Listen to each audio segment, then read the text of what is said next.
അസ്സലാമു അലൈക്കും വറഹ്മത്തുള്ളാഹി വബറകാതുഹു.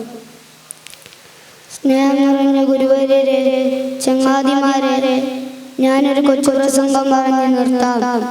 നമ്മുടെ കരളിന്റെ കഷ്ണമായ മുത്തുനബി സല്ലല്ലാഹു അലൈഹി വസല്ലം തങ്ങളുടെ സ്വന്തം ശരീരത്തെക്കാളും മാതാപിതാ സന്താനങ്ങളെക്കാളും മറ്റെല്ലാത്തിനേക്കാളും പ്രിയം വെച്ചിട്ടില്ലെങ്കിൽ നമ്മുടെ ഈമാൻ പരിപൂർണമാവില്ലെന്നാണ് തിരുനബി വചനം.